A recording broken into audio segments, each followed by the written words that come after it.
ಎಲ್ಲವನ್ನು ದರ್ಶಿಸುವಂತಹ ಭಾಗ್ಯ ನಿನಗಾಗಲಿ. ಹೀಗೆ ಅನುಗ್ರಹಿಸಿದವನು ವರುಣದೇವ.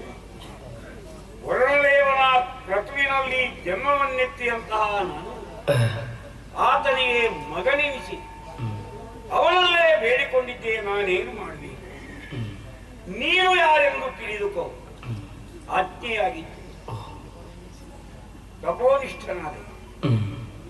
ಅನ್ನಮಯಾದಿ ಪಂಚಕೋಶಗಳೊಳಗೆ ಇರುವಂತಹ ನಾನು ನನ್ನದಾದಂತಹ ಶರೀರವನ್ನು ಹೇಗೆ ಬಳಸಿಕೊಳ್ಳಬೇಕು ಎಂಬುದನ್ನು ತಿಳಿದುಕೊಂಡೆ. ಶರೀರ ಮಾಧ್ಯಮ ಖಲು ಧರ್ಮ ಸಾಧನ. ಯಾವುದು ಧರ್ಮ ಸಾಧನವಾಗಿ ಉಪಯೋಗಿಸಲ್ಪಡುತ್ತದೆ ಅದರಲ್ಲಿ ಸಾರ್ಥಕತೆಯನ್ನು ಪಡೆಯುವುದಕ್ಕೆ ಸಾಧ್ಯ. ಅಪ್ಪಣೆಯಾಗಿತ್ತು. ಸ್ವಸ್ವರೂಪ ಜ್ಞಾನವುಳ್ಳವನಾಗಿ ವರುಣದೇವನನ್ನು ಪ್ರಾರ್ಥಿಸಿದಾಗ ತಪೋನಿಧಿಯಾದಂತಹ ನೀನು ಮರ್ತ್ಯವನ್ನು ಸೇರು. ಲೋಕೋದ್ಧಾರಕ್ಕಾಗಿ ತಪಶ್ಚರ್ಯೆಯಲ್ಲಿದ್ದು ಎಲ್ಲರ ಶ್ರೇಯೋಕಾಂಕ್ಷಿಯಾಗಿ ಸುಖಿಯಾಗಿರು ಅಪ್ಪಣೆಯನ್ನು ಮಾಡಿದ್ದು. ಗೃಹಸ್ಥನಾಡಿ ಸುತ್ತುತ್ತಿರುವ ಪರಿವ್ರಾಜಕನಿಗೆ ಮನೆವಾದಿಗೆ ಒಂದು ಬೇಡುವಂತಹ ಮಗುವಿಗೆ ಬ್ರಹ್ಮಚಾರಿ ಬೇಕಾದನ್ನು ನೀಡುವವನು ಗೃಹಸ್ಥನಾದ್ದರಿಂದಲೇ ಸರ್ವಂ ಗೇಹಪತಿ ಧ್ರುವಾಶ್ರಯಂ. ಈ ಸ್ಪಷ್ಟತೆಯನ್ನು ಹೇಳಿದಂತಹ ನನ್ನಯ್ಯ ನೀನೊಂದು ಆಶ್ರಮವನ್ನು ರಚಿಸಿಕೊಂಡಿರು ಅಪ್ಪಣಿಕೊಂಡಿದ್ದ. ತಪೋನಿಧಿಯಾಗಿ ಆಶ್ರಮವನ್ನು ರಚಿಸಿಕೊಂಡು ಅನೇಕ ಮಂದಿ ಶಿಷ್ಯರಿಗೆ ಉಪದೇಶವನ್ನು ಮಾಡುತ್ತಾ ಈ ದೇಹದ ಸಾರ್ಥಕತೆಯನ್ನು ಮಾಡಿಕೊಳ್ಳಬೇಕು ಹೀಗೆ ನಿಶ್ಚಯಿಸಿಕೊಂಡವನಾನು. ನನ್ನನ್ನು ಕಾಣುವ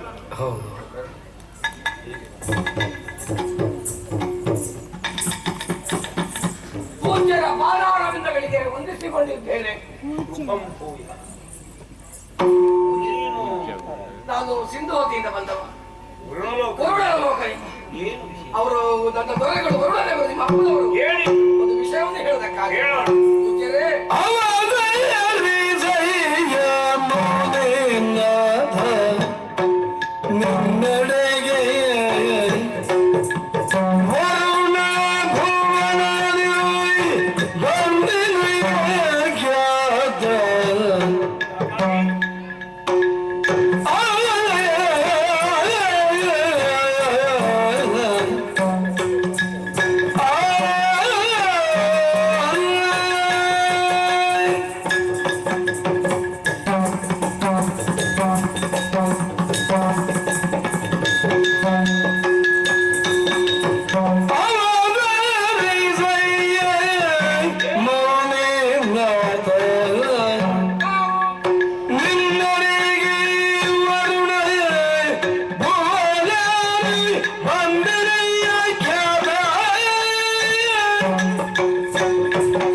ನಮ್ಮೊಡೆಯಲ್ಲಿ ಒಂದು ವಿವರವನ್ನು ಹೇಳಬೇಕು ಎಂಬುದಾಗಿ ಹೇಳಿದ್ದಾರೆ.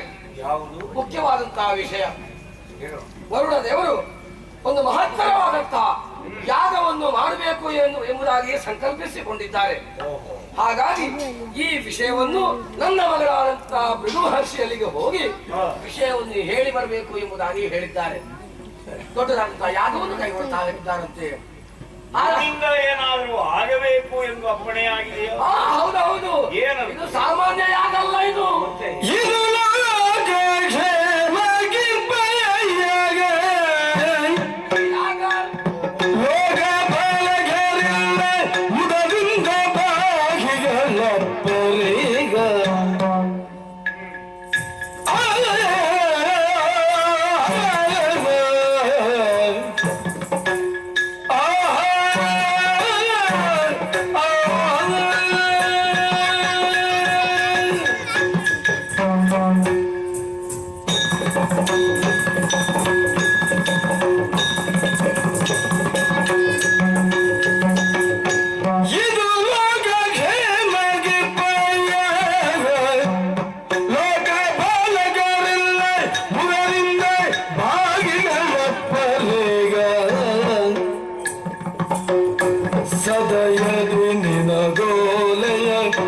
ಸಿಂಹ ಸದಯರಿ ನಿನಗೋಲೆಯ ಒಳಗುವುದ ಸತ್ತದ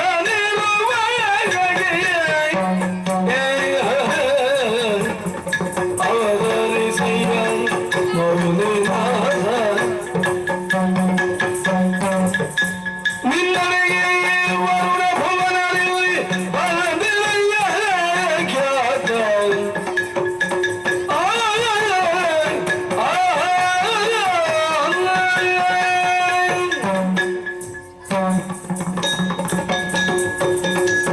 ಮುಂಚೆನೆ ವರುಣದೇವರು ಆ ಬಳಿಕ ಮತ್ತೊಂದು ವಿಷಯವನ್ನು ಹೇಳಿದ್ದಾರೆ. ಸಾಮಾನ್ಯವಾದಂತಹ ಯಾಗ ಇದಲ್ಲ, ಲೋಕ ಕಲ್ಯಾಣಕ್ಕಾಗಿ ಮಾಡುತ್ತಿರುವಂತಹ ಯಾಗ. ಕೆಲವು ಮಂದಿಗಳು ಬಂದು ಈ ಯಾಗವನ್ನು ಪೂರ್ಣಾಹುತಿ ಮಾಡುವುದಲ್ಲ, ಭೂಮಿ ಪಾಲಕರೆಲ್ಲರೂ ಬಂದು ಲೋಕದ ಎಲ್ಲಾ ಪ್ರಜೆಗಳು ಬಂದು ಈ ಯಾಗದಲ್ಲಿ ಪಾಲ್ಗೊಳ್ಬೇಕು ಎಂಬುದಾಗಿ ಹೇಳಿಕೆಯನ್ನು ಕಳಿಸಿದವರಿದ್ದಾರೆ. ಲೋಕಪಾಲಕರನ್ನು ಕರೆಸಿಕೊಂಡು ಕೈಗೊಂಡಿರುವಂತಹ ಋತುವಿನಲ್ಲಿ ನಾನು ಪಾಲ್ಗೊಳ್ಳಿದೆ. ಹೌದು, ಬರೇ ಪಾಲ್ಗೊಳ್ಳುವುದಕ್ಕಾಗಿ ಮಾತ್ರ ಅಲ್ಲ, ಈ ಯಾಗದ ಹೋತಾರರಾಗಿ ನಾವೇ ಬರಬೇಕು ಎಂಬುದಾಗಿ ವರುಣದೇವರು ಹೇಳಿ ಕಳಿಸಿದ್ದಾರೆ. ಗೋತ್ರವಾಗಿ ಉತ್ಕಾತ್ರವಾಗಿ ಅಧ್ವರ್ಯವಾಗಿ ಬ್ರಹ್ಮಣ ಯಜ್ಞದಲ್ಲಿ ಪಾಲ್ಗೊಳ್ಳುವುದಕ್ಕೆ ಅನೇಕ ಮಹಾನುಭಾವರುಗಳಿದ್ದಾರೆ. ಹೌದು, ಆದರೆ ಇದರಲ್ಲಿ ನಾನೇ ಹೋತ್ರವಾಗಬೇಕು ಎಂದು ಸನ್ನಿಧಾನದಿಂದ ಅಪ್ಪಣೆ ನಮ್ಮ ನೇತೃತ್ವದಲ್ಲಿ ಯಾಗ ನಡೀಬೇಕಂತೆ. ಹಾಗಾಗಿ ನಿಮ್ಮನ್ನು ಆಹ್ವಾನಿಸುವುದಕ್ಕೆ ನನ್ನನ್ನು ಕಳುಹಿದವರಿದ್ದಾರೆ. ಒಳ್ಳೆಯ ವೇಳೆಗೆ ಸರಿಯಾಗಿ ಸಂತೋಷ. ಒಡಂಬರುತ್ತಾರೆ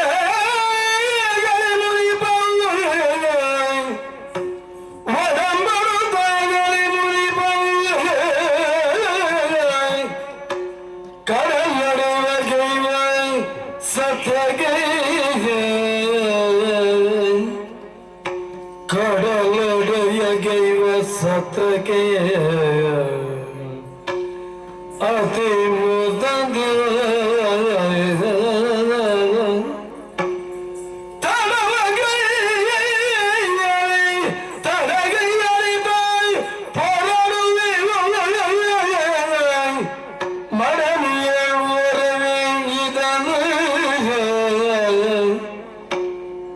ಒಡಂಬಡುತ್ತಾಗಲಿ ಮುನಿಪ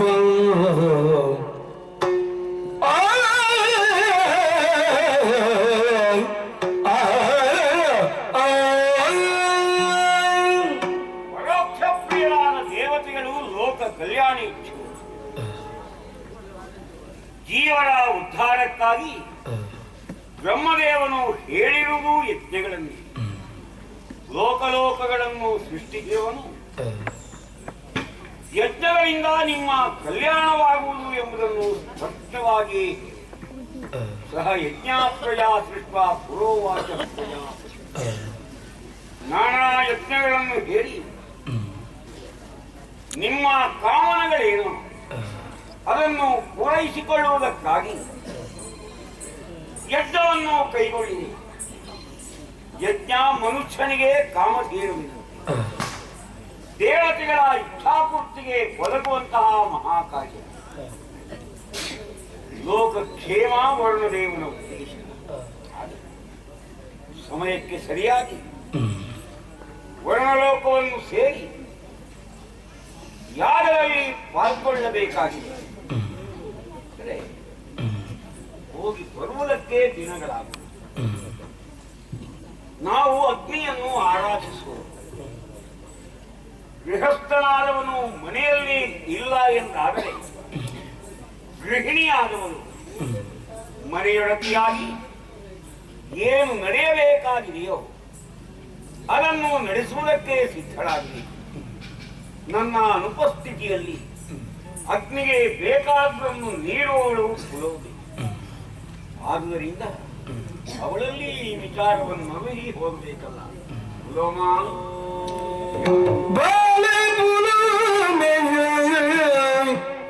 ಬಲಿಗೈದೆ ಕಾಂದನ ಕಾರಿಗೆರಗಿ ಪೇದಳ್ಳಂದು ಲಾಲಿಪದಂದು ಭಿನ್ನಪವ ಮಕ್ಕಂದ ಅಯ್ಯ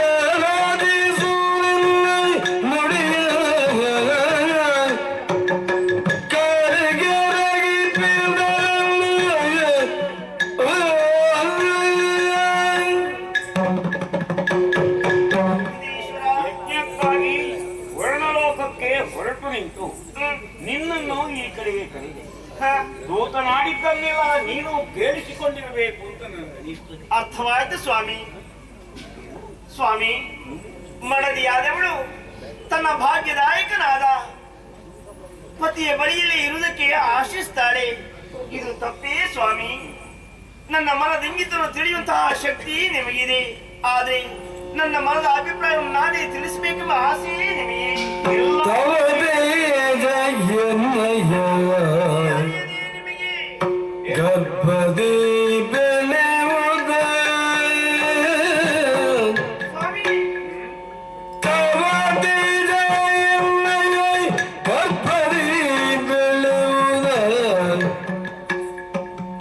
ಅವತರಿಪದು ಸವಿನಯನೇ ಅವತರಿಪದು ಸವಿನಯದೇ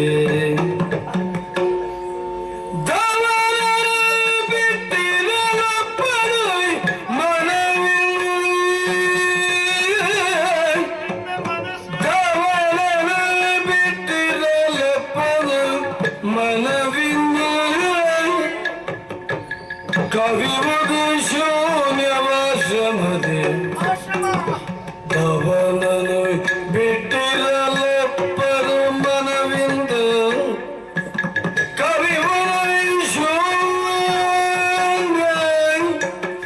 ಆಶ್ರಮದೆ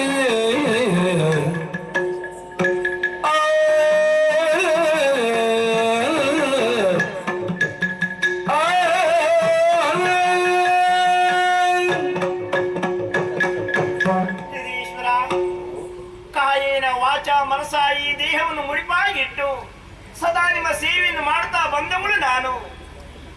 ಸ್ವಾಮಿ, ನನ್ನ ನಿಮ್ಮ ದಾಂಪತ್ಯ ಜೀವನ ಫಲ ರೂಪವ್ಯೋ ಎಂಬಂತೆ ನೋಡಿದ್ರ ನಮ್ಮ ವಂಶದ ಕುಡಿ ನನ್ನ ಉದರದಲ್ಲಿ ಬೆಳೆಯುತ್ತಾ ಇದೆ. ಸ್ವಾಮಿ, ಮದುವೆಯಾಗುವುದೇ ಸಂತಾನಾಪೇಕ್ಷೆಯ ಸಂತಾನ ಭಾಗ್ಯ ನಮಗೆ ಹೆಂಡತಿ ಬಸುರಿಯಾದರೆಂದಾದರೆ ಗಂಡನಿಗೆ ಸಂತೋಷವಾಗುವುದಿಲ್ಲ. ಸಂತೋಷ. ನಮ್ಮ ವಂಶ ವಲ್ಲವಿಸಲಿದೆ. ಈ ಸಮಾಧಾನದಲ್ಲೇ ನಾನಿದ್ದೆ. ಸ್ವಾಮಿ, ಆದ್ರೆ ವರ್ಣಲೋಕಕ್ಕೆ ಯಾಗದ ನಿಮಿತ್ತವಾಗಿ ನಾನು ಹೋಗ್ತೇನೆ ಅಂತ ನೀವು ಹೇಳ್ತಾ ಇದ್ದೀರಿ. ಹೌದು. ನೀವು ಹೇಳಿದ ತಕ್ಷಣವೇ ಅಯ್ಯೋ ಯಾಕೋ ಏನೋ ನಮ್ಮ ಈ ಆಶ್ರಮವೇ ನನಗೆ ದುಶ್ಶಕನವನ್ನು ಕಾಣುವ ಹಾಗಿದೆ. ಸ್ವಾಮಿ, ಈ ಸಂದರ್ಭದಲ್ಲಿ ನಿಮ್ಮನ್ನು ಬಿಟ್ಟಿರುವುದಕ್ಕೆ ನನ್ನ ಮನಸ್ಸು ಒಪ್ಪುವುದಿಲ್ಲ. ನೀವು ಹೋಗುವುದು ಬೇಡ ಸ್ವಾಮಿ. ನಾನಿಲ್ಲವಾದರೆ ಈ ಆಶ್ರಮ ಪ್ರದೇಶದಲ್ಲಿ ಹಾ, ನಿನಗೆ ಶೂನ್ಯತೆಯ ಅನುಭವವಾಗ್ತದೆ. ದುಶ್ಶಕನವನ್ನೇ ನಾನು ಕಾಣ್ತಾ ಇದ್ದೀನಿ. ಬಸುರಿಯಾದಂತಹ ನೀನು ಹಾ, ನನ್ನ ಜೊತೆಯಾಗಿರಬೇಕು ಎಂಬ ಬಯಕೆಯನ್ನು ಹೊಂದಿದವಳು ಎಂಬುದಂತೂ ಸ್ಪಷ್ಟವಾಯಿತು. ಹೌದು. ಪ್ರಾಣೇಶ್ವರಿ, ಸತಿಯೇ ಕೇಳಲಿ ನಿನ್ನ ಸ್ಥಿತಿಯರಿಯನೆ ಪೋಯೆ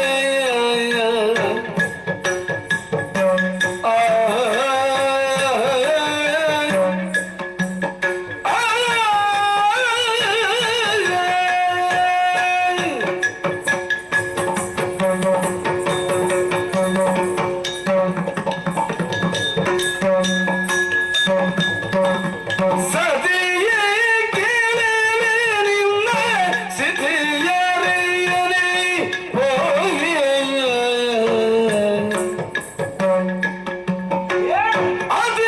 ಅತಿವಾಗಿರದೆ ಬಿಂದೆ ಬಗೆದು ಮತಿಯುದೆ ಧೈರ್ಯ ಎಲ್ಲರೂ ವರುಣನ ಮತಿಯುದೆ ಧೈರ್ಯ ಎಲ್ಲರೂ ವರುಣನ ಗತವ ನಿರ್ಲಕ್ಷಿಸಬಹುದೇ ಸತಿಯೇ ಕೇಳಲಿ ನಿನ್ನ ಸ್ಥಿತಿಯರಿಯನೇ ಹೋಗಿ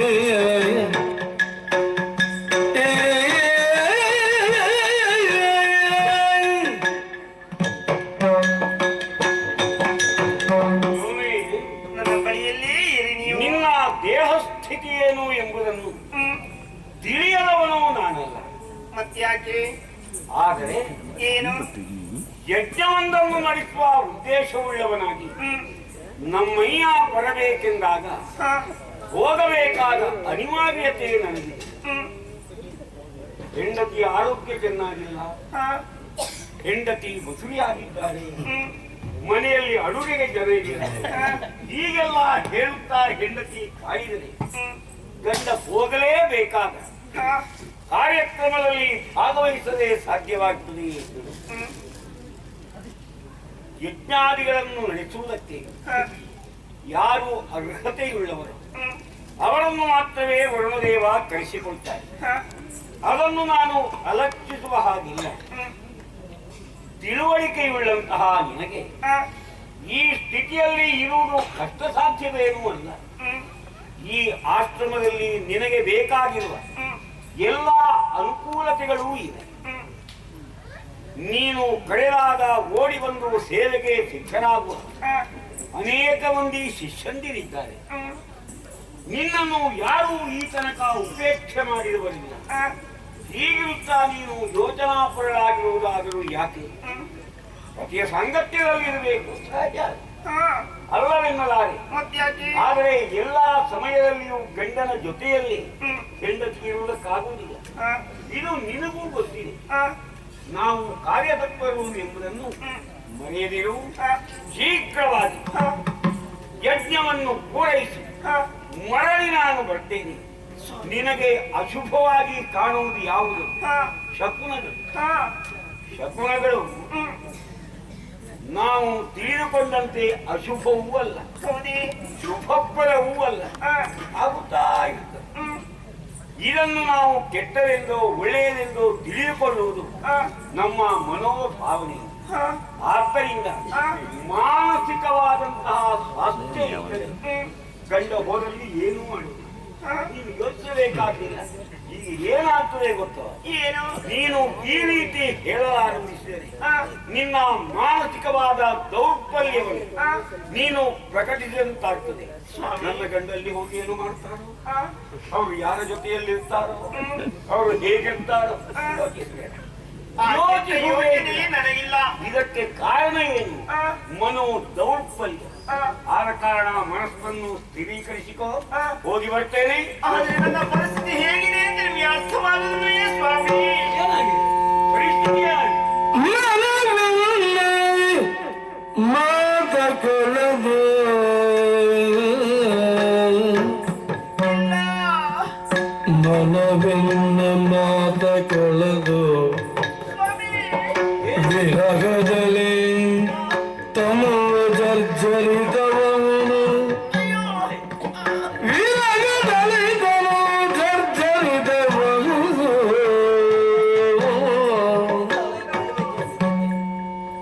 ದಿನವನ ಕಳೆವೆಂತು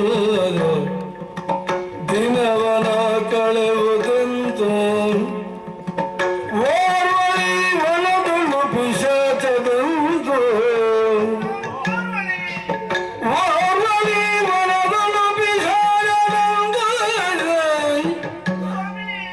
ಮನವೆನ್ನ ಮಾತಗಳು ವಿರಹದಲ್ಲಿ ತನುವು ಜರ್ಜರಿತವಾಗುವುದು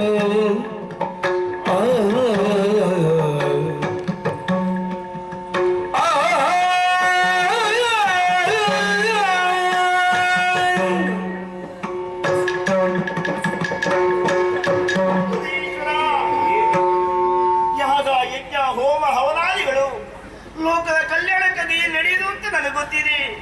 ನೀವು ಹೋಗುವುದೇನೋ ಹೌದು, ಆದ್ರೆ ಏನು? ಈ ಆಶ್ರಮದ ಒಳಗೆ ನನ್ನ ಪರಿಸ್ಥಿತಿ ಹೇಗಿದೆ ಅಂತ ನಿಮ್ಗೆ ಅರ್ಥಿಸಿಕೊಳ್ಳೋದಕ್ಕೆ ಸಾಧ್ಯವಾಗುವುದಿಲ್ವೇ? ಯಾವ ಸಂದರ್ಭದಲ್ಲಿ ಆದ್ರೂ ಹೆಂಡತಿಯಾದಳು ಗಂಡನಿಂದ ದೂರ ಇರಬಹುದು, ಆದ್ರೆ ತುಂಬ ಗರ್ಭಿಣಿಯಾದಂತಹ ಈ ಸಂದರ್ಭದಲ್ಲಿ ಹೆಂಡತಿಯಾದವಳು ಗಂಡನನ್ನು ಬಿಟ್ಟು ದೂರ ಇರಲೇಬಾರದಂತೆ. ಯಾವ ರೀತಿ ನೀನು? ಮಧುರಿಯಾದಾಗ ಗಂಡ ಜೊತೆಯಲ್ಲೇ ಇರುವನು. ನೋಡಿದ್ರಾ? ನಮ್ಮ ಶಾಸ್ತ್ರ ಹೇಳುವುದು ಅದನ್ನು. ಆದ್ರೆ ಈ ಆಶ್ರಮದಲ್ಲಿ ನೀವು ನನ್ನ ಒಬ್ಬಳನ್ನೇ ಬಿಟ್ಟು ಹೋದ್ರೆ ನಾನು ಪಿಶಾಚಿಯಂತೆ. ಸ್ವಾಮಿ, ಈ ಆಶ್ರಮದಲ್ಲಿ ಹೇಗೆ ಇರ್ಲಿ? ದುಶ್ಶಕ್ನವನ್ನೇ ಕಾಣ್ತಾ. ಅಯ್ಯೋ ಅಯ್ಯೋ, ನನ್ನ ಇದೆ ಎದೆ ಹೋಯ್ತಾ ಇದೆ ಸ್ವಾಮಿ. ಅಯ್ಯೋ ಅಯ್ಯೋ, ನನ್ನ ಅಯ್ಯೋ ಇದನ್ನೇ ಮಾನಸಿಕ ದೌರ್ಬಲ್ಯ ಮಾಡಿದೆಯಾ ಎನ್ನುವುದು. ಅಯ್ಯೋ ಆ, ಲೋಮ, ಎದೆ ನೋಯ್ತಾ ಇದೆ. ನಿನ್ನ ಮನಸ್ಸು ಕೈ ಕಾಲು ಸ್ಥಿರವಾಗಿಲ್ಲ. ನಿನ್ನ ಕೈಯೂ ನಡುಗುವುದಿಲ್ಲ, ಕಾಲು ನಡುಗುವುದಿಲ್ಲ. ನಡುಗುತ್ತಿರುವುದು ನಿನ್ನ ತಲೆ. ಅಯ್ಯೋ ಏನೇ ಪಾವಗನ ಪ್ರಜ್ವಲಿಸುತ್ತಾಯ ಪಾವಗನ ಪ್ರಜ್ವಲಿಸುತ್ತಾಯ ಇರ್ಪಣನು ಕಾವಲಿಗೆ ಗುಡಿಯಳಿತ ಇರ್ಪಣನು ಕಾವಲಿಗೆ ಗುಡಿಯಳಿತ ಆವ ಭಯವಿಲ್ಲವೆನುತ ಆವ ಭಯವಿಲ್ಲವೆನುತ ವಧುವನ ವಿರಳಿ ಸಂತೈಸುತ್ತ ಪಾವಗನು ಪ್ರಜ್ವಲಿಸುತ್ತ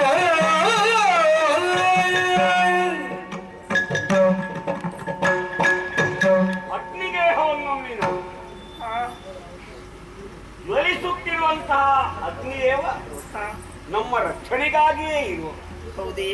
ದಿನ ದಿನವೂ ನಮ್ಮಿಂದ ಆರಾಧ್ಯನಾಗಿ ನಮ್ಮ ಕ್ಷೇಮಾಭ್ಯಯಗಳನ್ನು ಸದಾ ರಕ್ಷಿಸುತ್ತಿರುವ ಆ ಹೋಮ ವೇದಿಯನ್ನು ನೀನು ಕ್ಷುಲ್ಲಕವಾಗಿ ಹಾಗೇನಿಲ್ಲ. ಹೋದರೆ ನನಗೆ ಗತಿ ಇಲ್ಲ. ಯಾರು ಇಲ್ಲ ನನಗೆ. ನಾವು ಮತ್ತೆ ಪೂಜಿಸುವುದೇ. ರಕ್ಕಸನ್ ಕೂಡ ಫೋಟೋ ತೆಗೆ ಮಾಡ್ತಿದ್ವಿ. ನಾವು ನಿತ್ಯವೂ ಆರಾಧಿಸುವ ಅಗ್ನಿದೇವ ಜ್ವಲಿಸುತ್ತಲೇ ಇದ್ದಾನೆ. ಹೌದು. ಆಶ್ರಮದಲ್ಲಿ ಅಗ್ನಿದೇಹವಿರುವಾಗ ನಮ್ಮನ್ನು ಅನುಗ್ರಹಿಸುವುದಕ್ಕೆ ಜಾತವೇದನು ಸಿದ್ಧನಾಗಿರುವಾಗ ಯಾರೂ ಇಲ್ಲ, ನಮಗೇನೂ ಗತಿ ಇಲ್ಲ, ಏನು ಅಂತ ಏನಿಲ್ಲ, ಯೋಚಿಸಬೇಕಾಗಿಲ್ಲ. ಹೌದೇ? ನಿನಗೆ ಏನೇ ಸಂದೇಹ ಬಂದು ಏನೇ ತೊಡಕಾದರೂ ಅದನ್ನು ನಿವಾರಿಸುವುದಕ್ಕೆ ಉರಿಯುತ್ತಿರುವ ಆ ಯಜ್ಞ ಕುಂಡವನ್ನು ನೋಡುತ್ತಾ ಆತನಿಗೇನು ಅರ್ಪಿಸಬೇಕೆಂದು ನಾನು ತಿಳಿಸಿರುತ್ತೇನೆ, ಅದನ್ನು ಅರ್ಪಿಸಿದರೆ ನಮ್ಮನ್ನು ರಕ್ಷಿಸ್ತಾನೆ. ಹೌದೇ? ಮನಸ್ಸು ವಿಕಾರವಾಗುವುದಕ್ಕೆ ಕಾರಣ ಮಹಾದೇವನ ಆರಾಧನೆ ಕಡಿಮೆಯಾಗುವುದು. ಮನಸ್ತತ್ವಕ್ಕೆ ಅಭಿಮಾನಿಯೇ ಆ ಶುಭಂಕರನಾದ ಪರಮೇಶ್ವರ. ಹೌದೇ? ನಿನಗೆ ಏನಾದರೂ ಮನಸ್ಸು ಚಂಚಲವಾಯಿತು ಎಂದಾದರೂ ಓಂ ನಮ ಶಿವಾಯ ಓಂ ನಮಃ ಹೇಳುತ್ತಾ ಶಿವಾಯ. ಇರು. ಹೌದೇ? ಮನಸ್ಸನ್ನು ಸ್ಥಿರೀಕರಿಸುವುದಕ್ಕೆ ಸಾಧ್ಯ. ಮನಸ್ತತ್ವಾಭಿಮಾನಿ ಆತ. ನೆನಪಿರಲಿ, ಯೋಚಿಸಬೇಕಾದ್ದಿಲ್ಲ.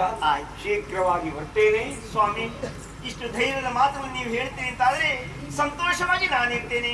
ಆದ್ರೆ ಹೋದ ನಿಮಗೆ ಒಂದು ನೆನಪಿರ್ಲಿ, ತುಂಬು ಗರ್ಭಿಣಿ ಮನೆಯೊಳಗೆ ಇದ್ದಾಳೆ ಅಂತ ಆದಷ್ಟು ಬೇಗ ಬಂದು ಬಿಡಿ.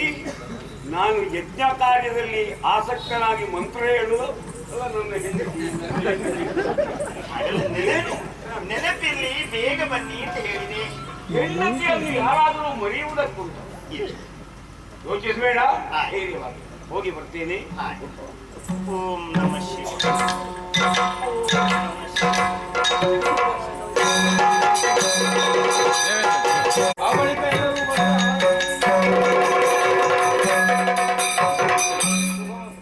ಒಳ್ಳೆಯದು. ಇಳುವರನ್ನು ಕರೆಸಿಕೊಳ್ಳಿ.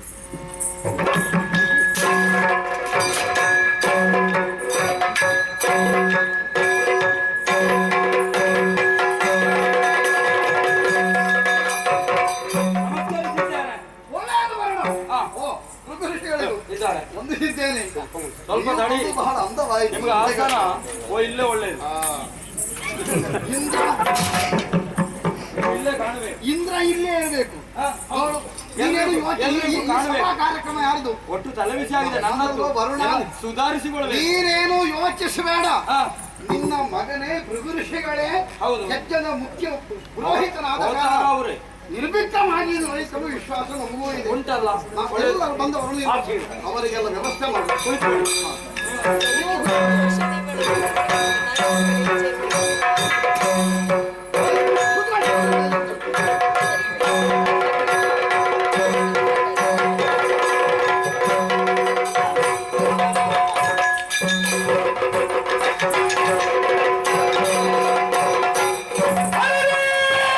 ಅರೆ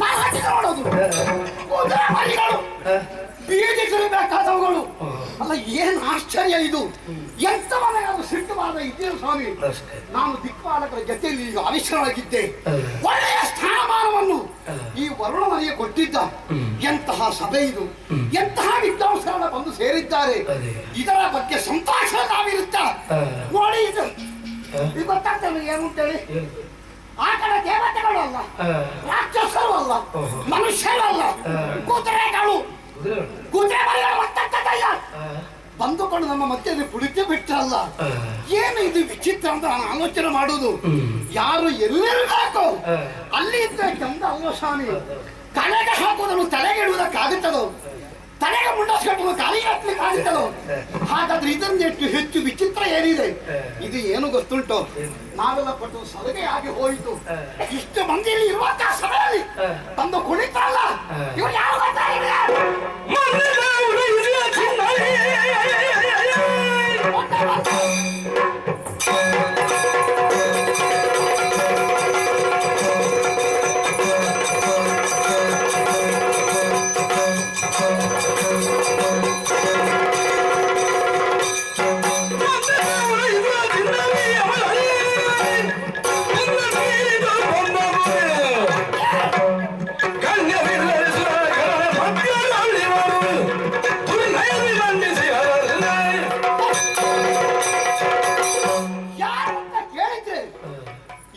ಸರಿಯಾಗಿ ವಿಳಾಸ ಇಲ್ಲ ಒಂದು ವಿಳಾಸ ಹೇಳುವುದಿದ್ರೆ ವಿಳಾಸ ಕೊಟ್ಟದ್ದು ಯಾರು ಗೊತ್ತುಂಟು ಇವುಗಳಿಗೆ ಭೂಲೋಕದಲ್ಲಿ ಎಲ್ಲೋ ಸುತ್ತಾಡಿಕೊಂಡಿದ್ರು ಗತಿ ಗೋತ್ರ ಇಲ್ಲದೆ ಬರೇ ಕುದುರೆಗಳು ಔಶ್ವನವು ಕುದುರೆ ಮರಿಗಳು ಆ ಕುದುರೆಗೆ ಮೂಗಿನ ಸೊಳ್ಳೆಗೆ ಹುಟ್ಟಿದವರೆಗೂ ಗೊತ್ತುಂಟು ನನಗೆ ತಿನ್ಲಿಕ್ಕೆ ಇರುವುದಿಲ್ಲ ನಾನೊಮ್ಮೆ ಹೀಗೆ ಮೂಲಕ್ಕೆ ಹೋಗುವಾಗ ಕುದುರೆ ಮರಿಗಳು ಆ ಕಡೆ ಈ ಕಡೆ ಓಡಾಡ್ತಾ ಇದ್ವು ಕುರುಕ್ಷೇತ್ರದಲ್ಲಿ ಪಾಪ ನನಗೊಂದು ಪ್ರಾಣಿ ದಯ ಹೆಚ್ಚು ನೋಡಿ ಪ್ರಾಣಿಗಳು ಸಾಧು ಪ್ರಾಣಿಗಳು ಕುದುರೆಗಳು ಅಂದ್ರೆ ಇನ್ನಲ್ಲಿ ಹೊಟ್ಟೆಗೆ ಇಲ್ಲದೆ ಸಾಯೋದು ಬೇಡ ಅಂತೇಳಿ ನಾನು ಪ್ರೀತಿಯಲ್ಲಿ ಕರ್ಕೊಂಡು ಬಂದೆ ನಮ್ಮ ಸರ್ಕಾರವನ್ನು ಬಂದಲ್ಲಿ ಇರಿಯಿಟ್ಟ ನಾನೇ ಇರುವುದಕ್ಕೆ ಸ್ಥಳ ಕೊಟ್ಟದು ಅದು ಗೊತ್ತಾ ಇಲ್ಲ ಈ ಪಾಪಿಗಳಿಗೆ ನಾನು ಹೋದಲ್ಲೆಲ್ಲ ಬರೋದು ಹೌದಾ ಸ್ವಾಮಿ ನಮ್ಮ ಮನೆಯ ಬಾಗಿಲು ಕಾಯುವ ಪ್ರಾಣಿಯನ್ನು ಹೋದಲೆಲ್ಲ ಒಳಗೆ ಕರ್ಕೊಂಡು ಹೋಗ್ಲಿಕ್ಕೆ ಆಗುತ್ತದೋ ಅದಕ್ಕೆ ನೋಡಿ ನಿಮಗೆ ಗೊತ್ತಿದೆ ಇವರೆಲ್ಲ ಅರ್ಥ ಆಗೋದಿಲ್ಲ ನಾವು ಈ ದೀಪಾವಳಿ ಕುಳಿತಾಗ ಎಲ್ಲಾದ್ರೂ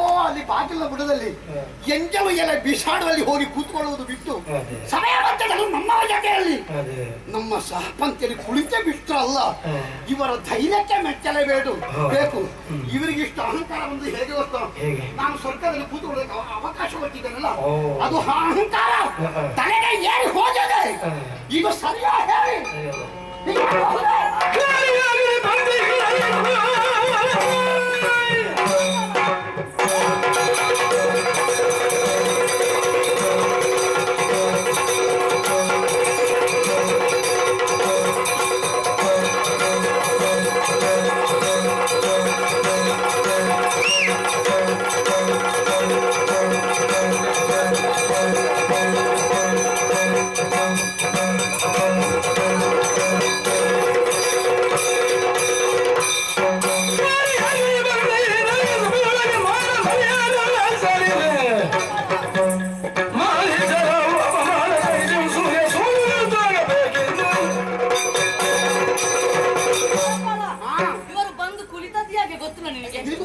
ತಿನ್ನುವುದಕ್ಕೆ ಉಂಟು ಅಂತ ಬಂದು ನಮ್ಮ ಮುಂದೆ ಕುಳಿತುಕೊಳ್ಳುವಂತ ಯೋಗ್ಯತೆ ಇವರಿಗೆ ಉಂಟಾ ನಮ್ಮ ಜೊತೆ ಕುಳಿತು ಸ್ವಲ್ಪ ತಿನ್ಲಿಕ್ಕೆ ಸಿಗಬಹುದು ಅಂತ ಹಾಗೆಂತ ಬಂದದ್ದು ಇವರು ಸರಿಯಾ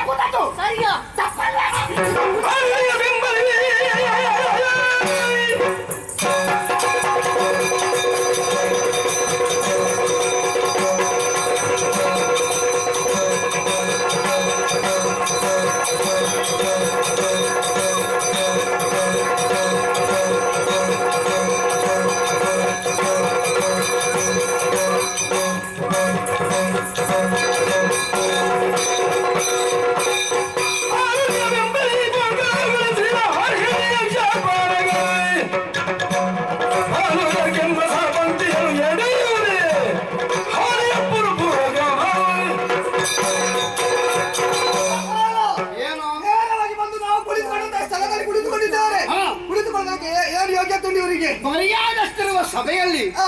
ಸಭ್ಯ ರೀತಿಯಾಗಿ ವರ್ತಿಸಬೇಕೆಂಬುದು ಇವರಿಗೆ ಗೊತ್ತುಂಟು. ಗೊತ್ತುಂಟು. ಇಲ್ಲಿ ಇವರಂಥವರು ಇರುವ ಈ ಸಭೆಯಲ್ಲಿ ಎಷ್ಟು ಮಂದಿ ಇದ್ದಾರೆ ನೋಡು. ಎಂತೆಂತ ಗೌರವಾನ್ವಿತರು. ಕೆಲವರು ಹೇಳುತ್ತಾ ಇದ್ದಾರೆ ಹಾ. ಇವರು ಮಾಡಿದ ತಪ್ಪು ಎಂಬುದಾಗಿ. ಹಾ, ನಾವು ಅದನ್ನೇ ಹೇಳೋದು. ಹೌದು. ಹಾ. ಇನ್ನು ಕೆಲವರು ಹೇಳುದೇನು ಏನು ಅಂತ? ಇವರು ಮಾಡಿದ ಸರಿ ಎಂಬುದಾಗಿ. ಯಾರು ನೋಡು, ಇನ್ನು ಕೆಲವರು ಹೇಳುದೇನು ಗೊತ್ತುಂಟ? ಅದು ಇವರೇ ಕೊಟ್ಟಿದವರು. ಹೌದು. ಸರಿ ಇಲ್ಲ ಅಂತ ಹೇಳುದು. ಯಾಕೆ ಹೊಟ್ಟಾಗಿಲ್ಲದವರು. ಮತ್ತೆ ಹಾ. ಇನ್ನು ಅವರು ಕೆಲವರು ದಿಲ್ಲಿಗೆ ಬಂದದ್ದು ಇಲ್ಲಿಗೆ ಹೌದು. ಧರ್ಮ ಕಥೆ ಇರ್ತದೆ ಅಂತ. ಆಹಾ. ಹಾ. ಇನ್ನು ಕೆಲವರು ಹೇಳುದೇನು ಗೊತ್ತುಂಟ? ಏನು ಅಂತ? ಏನಾದ್ರು ನಮ್ಗೇನು ಹಾ. ಸುಮ್ಮನೆ ಇರ್ತಾರೆ. ಅವರಿಗೆ ದಕ್ಷಿಣ ಎಷ್ಟು ಸಿಗ್ತದೆ ಸಿಕ್ಕಿದೆ. ಯಾರಂತಾದ್ರೆ ನಮಗೇನು, ನಮಗೆ ಎಷ್ಟು ಸಿಗ್ತದೆ ಅಂತ ಕಾಯುವವರು. ಆದ್ರೆ ನಾವಂಥವರು, ನಾವು ಕೇವಲ ಹವಿಸ್ಸನ್ನೇ ಉಣ್ಣುವುದಕ್ಕಾಗಿ ಬಂದವರಲ್ಲ. ನಾನು ನಿಮ್ಮಲ್ಲಿ ಮೊದಲೇ ಹೇಳಿದ್ದೇನೆ, ಏನು? ಯಾವುದು ಆಗಬಾರದು ಆಗುತ್ತದೋ ಅಂಥದ್ದೇನಾದ್ರೂ ಆದ್ರೆ ಆ. ಆ ಸಭೆಯಲ್ಲಿ ನಿಯಂತ್ರಿಸುತ್ತ ಹಕ್ಕು ದಿಕ್ಪಾಲಕಾದಂತ ನಮಗಿರುವುದು. ಹೌದು. ವರುಣ ನಮ್ಮವ ಎಂಬುದರಿಂದ ಆ. ನಾವು ಸುಮ್ಮನೆ ಇರುವುದಕ್ಕಾಗುವುದಿಲ್ಲ. ಆಹಾ. ಬೇಡತನ್ನು ಮಾಡಿದ್ರೆ ಆ. ಯಾರಾದ್ರೂ ಸಹಿಸಿಕೊಳ್ಳುವುದಕ್ಕಾಗುತ್ತದೋ. ಯಾರು ಏನೇ ಬೇಕಾದ್ರೂ ಹೇಳಿ, ನಾವು ಇದನ್ನು ಖಂಡಿತ ಒಪ್ಪೋದಿಲ್ಲ. ಇದು ಮಾಡಿಸಿರುವ ಯಾರು?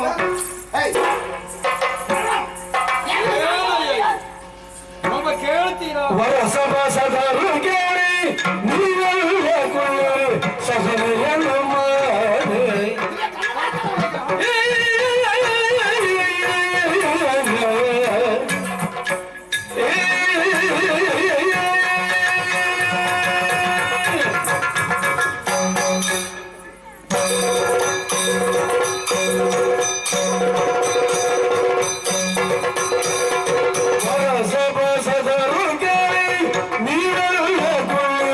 ಸಹನೆಯನ್ನು ತಾನೇ ಕೆರಳಿಯ ಗಜಬಡಿಸಲು ಕೊರಳಿಯ ಮಹಾ ಕೊರಗೆ ಕೆರಳಿಯ ಗಜಬಡಿಸಲು ಕೊರಗಿಯ ಮಗ ಕೊರಗೆ ಗೆಡ ತುಡುಪಾದ ಸಂಭವಿ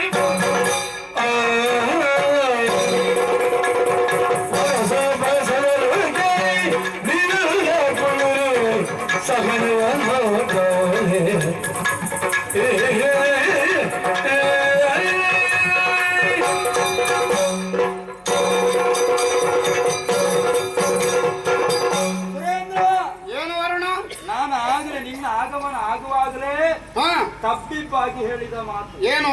ನೀನೇ ಸುಧಾರಿಸಿ ಕೊಡಬೇಕಲ್ಲ ಅಂತ. ಅದಕ್ಕೆ ನಾನು ಇದ್ದದ್ದು ಈಗ ಆಗ ನಮ್ಮ ಮರ್ಯಾದೆ ಹೋದಿತ್ತು.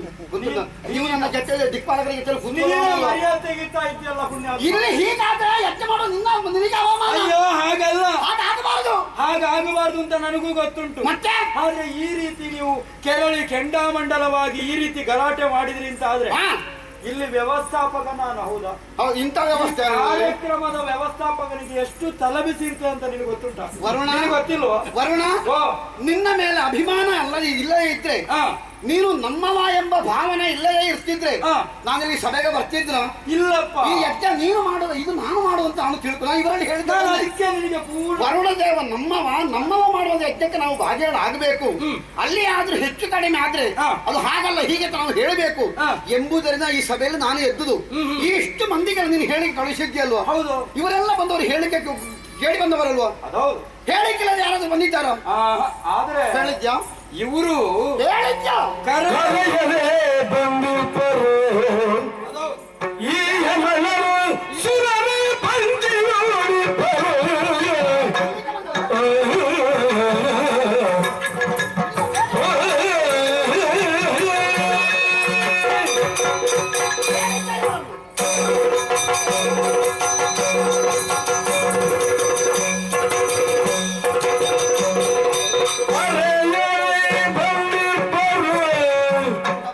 ಈ ಯಮನರು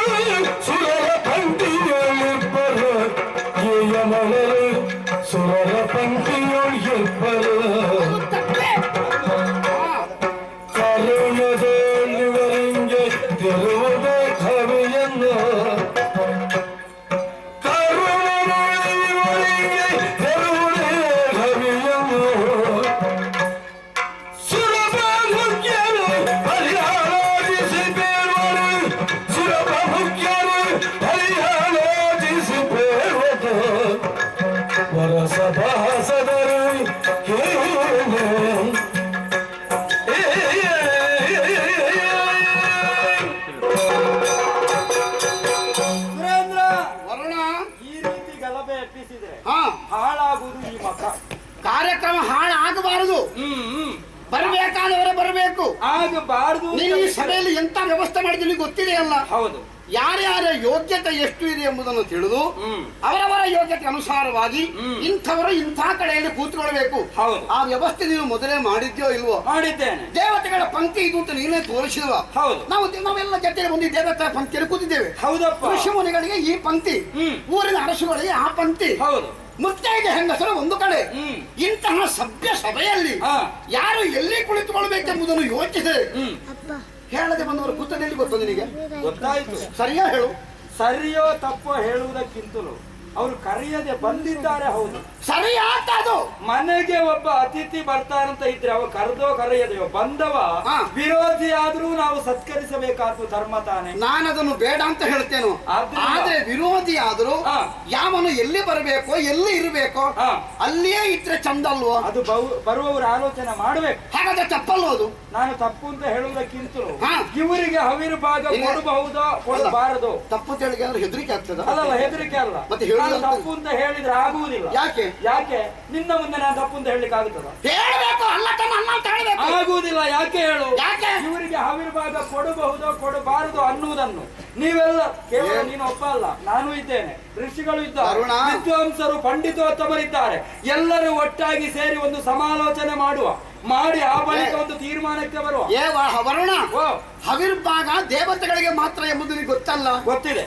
ಯಾವ ಮಂತ್ರವನ್ನು ಯಾವ ದೇವತೆಯ ಹೆಸರನ್ನು ನೀನು ಉಚ್ಚರಿಸ್ತೀಯೋ ಈ ಪುರೋಹಿತರು ಹೇಳ್ತಾರೋ ಅಂತವರು ಹವಿಸ್ಸನ್ನು ಸ್ವೀಕರಿಸ್ತಾರೆ. ಇದು ಇಷ್ಟ ತನಕ ಇಲ್ಲಿ ಆಗಲಿಲ್ಲ.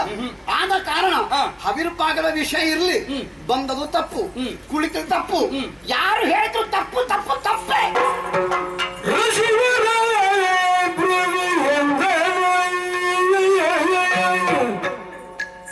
ಮುಖಭಂಗ ಎಸಗುವುದುಕಿತವೇನೋ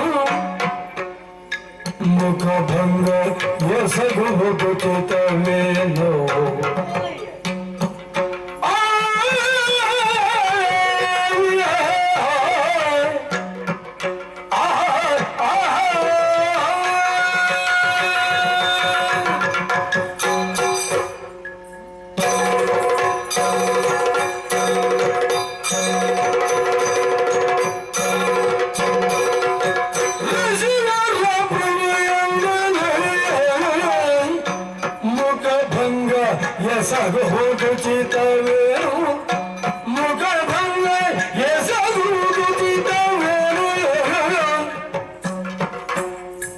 ಅಸಮ ತೇಜಸರು ಸುಯೋಗ್ಯರಿವರು ಅಸಮ ತೇಜಸರು ಸುಯೋಗ್ಯರಿವರು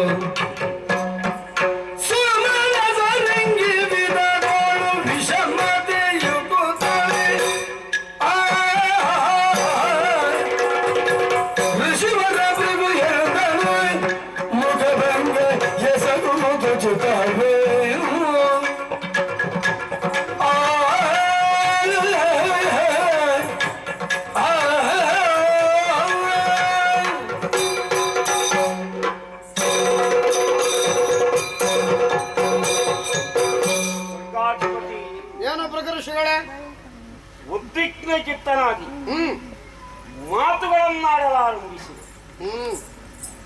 ದೇವತೆಗಳ ಪಂಕ್ತಿಯಲ್ಲಿರುವವರು ಅಶ್ವಿನಿ ದೇವತೆಗಳು. ಸೂರ್ಯಪುತ್ರರಾದ ಇವರ ಮುಖಭಂಗ ಮಾಡುವುದಕ್ಕೆ ನೀನು ಸಿದ್ಧನಾದಂತಿದೆ. ಇದು ಉಚಿತವಲ್ಲ.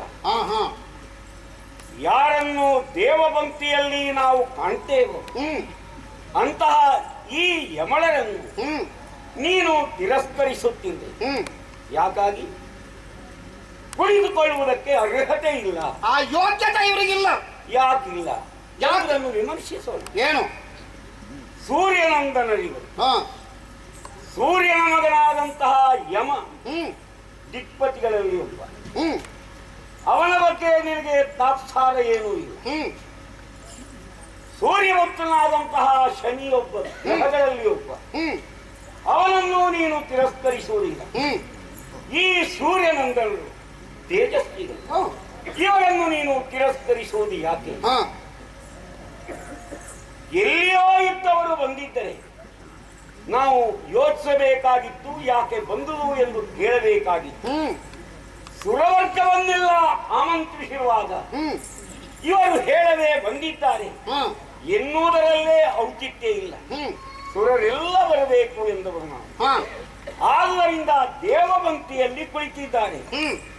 ಇವತ್ತು ನಿನ್ನೇನೂ ಅಲ್ಲ, ದೇವಪಂಕ್ತಿಯಲ್ಲಿ ಮೊದಲಿನಿಂದಲೂ ಇದ್ದವರು ಸೂರ್ಯ ನಂದನರು. ಇವರಿಗೆ ಯಾವಾಗ ಏನು ಕೊಡಬೇಕೆಂಬುದು ನಮಗೂ ಗೊತ್ತು. ನಿಮ್ಮ ಜೊತೆಯಲ್ಲಿದ್ದಾರೆ ಎಂಬುದರಿಂದ ನಿನಗಿಂತ ಮೊದಲಿವರಿಗೆ ಹವಿಸ್ಸನ್ನೇನು ನಾವು ಕೊಡುವುದಿಲ್ಲ. ಯಾವಾಗ ಕೊಡಬೇಕು ಎಂದು ನಮಗೆ ಗೊತ್ತಿದೆಯೋ ಆವಾಗ ಕೊಡುವುದಕ್ಕೆ ಸಿದ್ಧರಾಗ್ತೇವೆ. ಒಂದೇ ಪಂಕ್ತಿಯಲ್ಲಿ ಕುಳಿತುಕೊಳ್ಳುವ ಅರ್ಹತೆ ಉಳ್ಳವರಾದ್ದರಿಂದಲೇ ಅವರ ಮುಖಭಂಗಕ್ಕೆ ನೀನು ಪ್ರಯತ್ನಿಸುತ್ತಿರುವೆ ವಿನಃ ಅವರಲ್ಲಿ ಕೀಳು ಭಾವವನ್ನು ನಾವು ಕಾಣುವುದಕ್ಕೆ ಇಲ್ಲ. ದಾರ್ಶನಿಕರಾದಂತಹ ಋಷಿಗಳಿದ್ದಾರೆ. ಯಾವ ಯಜ್ಞವನ್ನು ಹೇಗೆ ನಡೆಸಬೇಕು ಎಂದು ತಿಳಿದ ವಿವೇಕಿಗಳಿದ್ದಾರೆ. ಆದುದರಿಂದಲೇ ಇವರ ಬಗ್ಗೆ ಈ ಕುತ್ಸಿತ ಭಾವ ಯಾಕೆ? ನನಗೆ ಮೊದಲು ಊಟ ಕೊಡಬೇಕು ಅಂತ ನಾನು ಅದನ್ನು ಹೇಳಿದ್ದೇನ? ಅದನ್ನು ಹೇಳಿದ್ದಾನ? ಹೇಳದೇ ಇದ್ರು ಇವರಿಗೆ ಕೊಡಬಾರದು ಎನ್ನುವುದು ಯಾಕೆ? ಈಗ ಹೇಳಿದ್ದನ್ನು ಹೇಳೋದು ಯಾಕೆ? ಅಲ್ಲಪ್ಪ, ಮತ್ತೆ ಇವರಿಗೆ ಕೊಡಬಾರದು ಅಂತ ಹೇಳುವುದು ಯಾಕೆ? ಅದನ್ನು ನಾನು ಹೇಳ್ತೇನೆ, ಹೇಳಲಿಕ್ಕೆ ಉಂಟು. ಯಾಕೆ ಹೇಳ್ತಾನೆ ಕೇಳು. ಹೇಳೋಣ.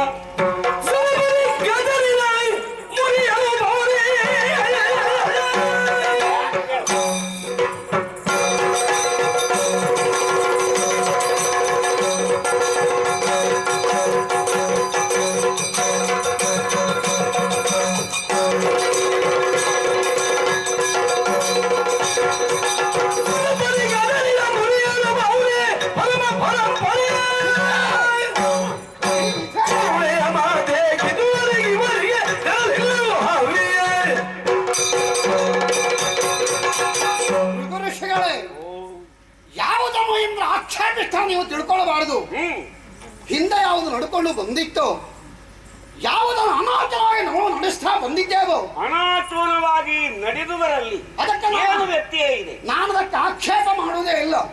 ಈಗ ನೀವೇ ಹೇಳಿದ್ರಿ ಯಾವಾಗ ಹವಿಸ್ಸನ್ನು ಕೊಡಬೇಕು ಆವಾಗ ಹವಿಸ್ಸನ್ನು ಕೊಡುತ್ತೇವೆ ಅಂತ. ಹೌದು. ಈ ಮೊದಲು ಅಶ್ವನಿ ದೇವತೆಗಳಿಗೆ ಹವಿಸ್ಸನ್ನು ಕೊಡೋದು ಯಾವ ಯಜ್ಞದಲ್ಲಿ ಆದ್ರೂ ಇದೆಯೋ? ಇದೆ. ಎಲ್ಲಿ? ಅಶ್ವಿನಿ ದೇವತೆಗಳಿಗೆ ಹವಿಸ್ಸನ್ನು ಸಮರ್ಪಿಸುವುದು ಇದು ವೇದೋಕ್ತವಾದಂತಹ ಯಜ್ಞಗಳನ್ನು ನಡೆಸುವಾಗ ಪರಂಪರೆಯಿಂದ ಇದ್ದುದು. ಯಾವಾಗ ಕೊಟ್ಟದ್ದು ನಿನಗೆ ಗೊತ್ತಿಲ್ವ? ನೀವು ಹೇಳಿ. ಹಾಗೆ ನೀವು ಕೊಟ್ಟಿದ್ದೀರೋ? ಯಜ್ಞದಲ್ಲಿ ನೀವು ಕೊಟ್ಟಿದ್ದೀರೋ? ನಾನು ಕೊಟ್ಟುದರಿಂದಲೇ ಹೇಳುತ್ತೇನೆ. ಯಾವಾಗ? ಅಶ್ವಿನಿ ದೇವತೆಗಳಿಗೆ ಇಂದ್ರಾದಿಗಳಿಗೆ ಹವಿಸ್ಸಾದ ಮೇಲೆ ಕೊಡುವುದು ಪದ್ಧತಿ. ಯಾವಾಗ ಯಾವ ಯಜ್ಞದಲ್ಲಿ ಕೊಟ್ಟು ಅದನ್ನು ಹೇಳಿ. ನಿನಗೆ ಈ ಯಜ್ಞ ಪ್ರಕ್ರಿಯೆಯ ಬಗ್ಗೆ ಅಲ್ಲ ಏನಾದ್ರೂ ಗೊತ್ತುಂಟು? ನನಗೆ ಗೊತ್ತಿಲ್ಲ ಅಂತ ಇಟ್ಕೊಂಡು ನೀವು ಗೊತ್ತಿದ್ದವರಲ್ವ?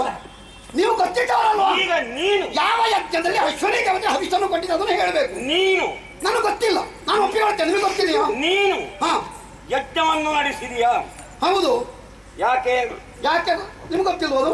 ಯಾಕೆ ನೀನು ಅರ್ಥವಾಗಿ ನೀನು ಯಜ್ಞಗಳನ್ನು ನಡೆಸಿದ್ದು ಯಾಕೆ? ಅರ್ಥವಾಗಿ ಸುಳ್ಳು ಹೇಳ್ಬೇಡ. ಯಾಕೆ ಸುಳ್ಳು ಹೇಳುದು? ಸ್ವರ್ಗವನ್ನು ಪಡೆಯುವುದಕ್ಕೆ. ಹೌದಾ? ಅದು ಮೇಲೆ ಸ್ವರ್ಗವನ್ನು ಪಡೆದಿದ್ದೇನೆ. ಸ್ವರ್ಗವನ್ನು ಪಡೆಯುವುದಕ್ಕೆ ಯಜ್ಞವನ್ನು ನಡೆಸಿದೆಯಾ? ಏನಾಯ್ತು ಅದರಲ್ಲಿ? ಸ್ವರ್ಗ ಪಡೆದಿದ್ದೇನೆ. ನಡೆಸಿದೆಯಾ? ಹೌದು. ಹೇಗೆ? ಹೇಗೆ? ನೆನಪು ಮಾಡಿ. ಯಜ್ಞ ಮಾಡಿ ಹವಿಸ್ಸನ್ನು ಅರ್ಪಿಸಿ. ಯಾರಿಗೆ? ದೇವತೆಗಳಿಗೆ. ಯಾವ ದೇವತೆಗಳಿಗೆ? ಮೂರು ಮೂರ್ತಿಗಳಿಗೆ.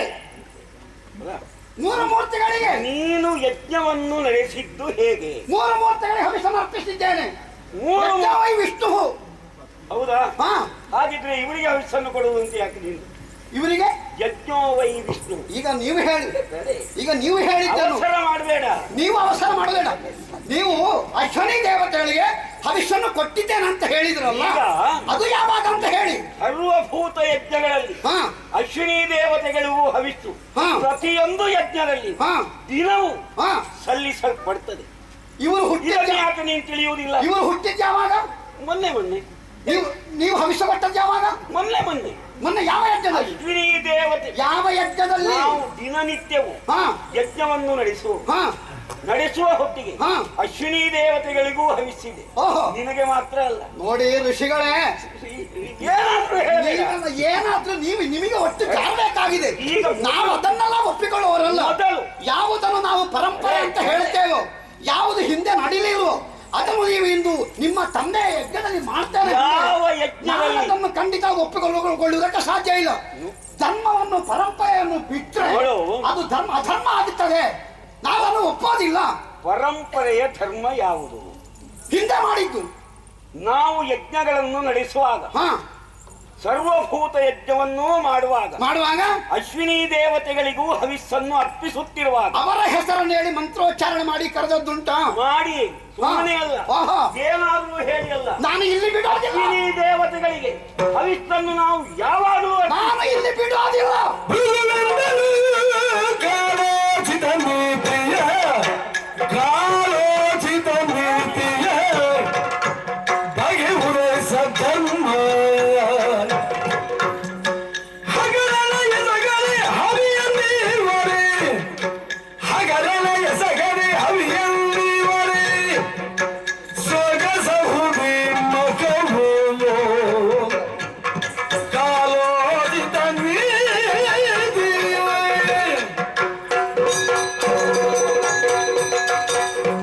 ಪರಂಪರೆಯಿಂದ ನಡೆದು ಬಂದ ಧರ್ಮ. ಈ ಧರ್ಮ ಆಚರಿತವ್ಯವೆನಿಸುವಂತಹ ಕರ್ಮ ಪ್ರವೃತ್ತಿ. ಹೌದು. ದೇಶಾನುಗುಣವಾಗಿ, ಕಾಲಾನುಗುಣವಾಗಿ, ಪಾತ್ರಾನುಗುಣವಾಗಿ ಧರ್ಮದ ಬಹಿಸ್ವರೂಪವೆನಿಸಿದ ಆಚಾರ ಬೇರೆ ಬೇರೆ ರೂಪಗಳನ್ನು ಹೊಂದುತ್ತಿರುತ್ತದೆ. ಒಂದು ಊರಿನಲ್ಲಿ ನಡೆಯಲ್ಪಡುವಂತಹ ಆಚಾರ ಹೌದು, ಮತ್ತೊಂದು ಊರಿಗಲ್ಲ. ಅದು ಪರಂಪರೆ. ನಮ್ಮ ಪರಂಪರೆ ಹೀಗೆ, ನಿಮ್ಮಲ್ಲಿ ಹೀಗಿರಬಾರದು ಹೇಳುವುದೇ ಉಚಿತವಲ್ಲ. ಯಾಕೆಂದ್ರೆ ದೇಶಾಚಾರ ಬೇರೆ. ಹೌದು. ಆದುದರಿಂದ ಕಾಲೋಚಿತವಾಗಿ, ಪಾತ್ರೋಚಿತವಾಗಿ, ದೇಶೋಚಿತವಾಗಿ ಧರ್ಮದ ಹೊರಗಿನ ರೂಪ ಬೇರೆ ಬೇರೆ ಸ್ವರೂಪವನ್ನು ಹೊಂದುವುದರಿಂದ ಕಾಲೋಚಿತವಾಗಿ ಈ ವರ್ಣಲೋಕದಲ್ಲಿ ಅಶ್ವಿನಿ ದೇವತೆಗಳಿಗೆ ಹವಿಸ್ಸನ್ನು ನೀಡುವುದು ಧರ್ಮ ಮತ್ತು ನ್ಯಾಯ. ಪರಂಪರೆಯಲ್ಲ. ಎಲ್ಲಿ? ನಿನ್ನಲ್ಲಿ. ನೀನು ಕೊಡಬೇಕು ಅಂತ ನಾನು ಹೇಳುವುದೂ ಇಲ್ಲ. ಆದರೆ ಕಾಲೋಚಿತವಾದುದನ್ನು ನಾವು ತಿಳಿದುಕೊಂಡಿರಬೇಕಾದ್ದು ಅಗತ್ಯ. ಆದ್ದರಿಂದಲೇ ಧರ್ಮದ ಹೊರಗಿನ ಆಚಾರ ಏನಿದೆಯೋ ಅದು ಬೇರೆ ಬೇರೆ ಸ್ವರೂಪವನ್ನು ಹೊಂದುತ್ತಿರ್ತದೆ. ಅದನ್ನು ತಿಳಿಯಬೇಕೆಂದಾದರೆ ಧರ್ಮಸ್ಯ ಮುಖಾನಿ ಭಿನ್ನಾನಿ. ಧರ್ಮದ ಮುಖಗಳು ಒಂದೇ ಅಲ್ಲ, 10 ಮುಖಗಳು ಬೇರೆ ಬೇರೆ ರೂಪದಲ್ಲಿರುವುದರಿಂದ ಈ ಕಾಲಕ್ಕೆ ಈ ವರುಣಲೋಕದಲ್ಲಿ ಈ ಅಶ್ವಿನಿ ದೇವತೆಗಳಿಗೆ ಹವಿಸ್ಸನ್ನು ಕೊಡುವುದು ಧರ್ಮ ಮತ್ತು ನ್ಯಾಯ. ಹೇಗೆ ಕೊಡಬೇಕು ಎಂಬುದನ್ನು ಯೋಚಿಸಬೇಕಾದವರು ನಾವು. ಆದ್ದರಿಂದ ನೀನೇನು ಹೇಳುವುದರಲ್ಲಿ ಔಚಿತ್ಯವೇ ಇಲ್ಲ. ಏನು? ಶಿಷ್ಟಾಚಾರ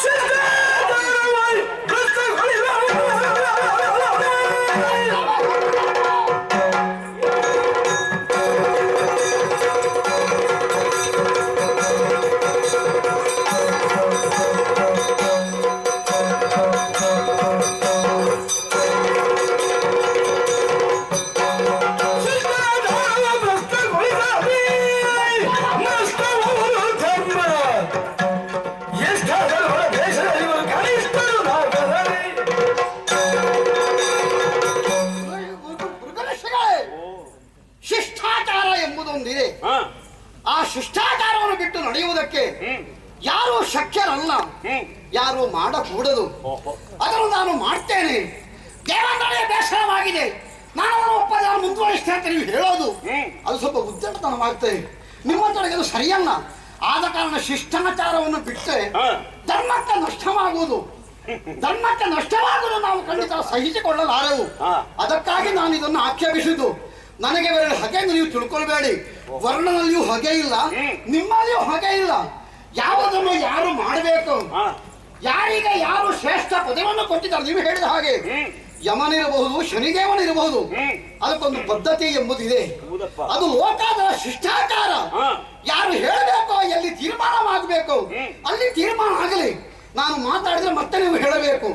ಯಾವುದು ಸಮರ್ಪಕವಾಗಿ ತೀರ್ಮಾನವಾಗಲಿಲ್ವೋ, ನಿರ್ಣಯವಾಗಲಿಲ್ವೋ ಅದನ್ನು ನಾನು ಮಾಡ್ತೇನೆ ಅಂತ ನೀವು ಹೊರಟ್ರೆ ಈಗ 10 ಜನ ಒಪ್ಪೋದಿಲ್ಲ ಸ್ವಾಮಿ. ಇದಕ್ಕೆ ಈಗ ನಿಮಗೆ ಸರಿ ಅಂತ ಎನ್ನಿಸಬಹುದು, ಒಪ್ಪೋದಿಲ್ಲ. ಯಾವುದು ಇವರಿಗೆ ಕೊಡು ಹವಿಸನ್ನು ಕೊಡು, ಇವರನ್ನು ನಮ್ಮ ಪಂಕ್ತಿಯಲ್ಲಿ ಈಗ ಕೂತ್ಕೊಳಿಸುವುದು. ಶಿಷ್ಟಾಚಾರ ಎಂದಿದೆಯಲ್ಲ, ಹೌದು, ಬಂದವನನ್ನು ಸತ್ಕರಿಸಬೇಕು ಎನ್ನುವುದು ಶಿಷ್ಟಾಚಾರ. ಇರಲಿ, ನೀನು ಹೇಳ್ತೀ ಬಂದವರನ್ನು ತಿರಸ್ಕರಿಸಬೇಕು. ಹಾಗೆ ಹೇಳಲಿಲ್ಲ. ಈಗ ನಾನು ಹೇಳಿದ್ದು ಬಂದವಳು ತಿರಸ್ಕರಿಸಿ, ಇವರನ್ನು ತಿರಸ್ಕರಿಸುವುದು ಯಾಕೆ? ನನ್ನ ಜೊತೆಯಲ್ಲಿ ಕೂತ್ಕೊಳಿಸಬಾರ್ದು ಅಂತ ಹೇಳಿದ್ದು. ನೋಡು, ಇವರು ಕೂತ್ಕೊಳ್ಳಿ ಕೂತ್ಕೊಳ್ಳಿ, ಆಲೋಚನೆ ಮಾಡಿ. ಗೊತ್ತಾಯ್ತಲ್ಲ.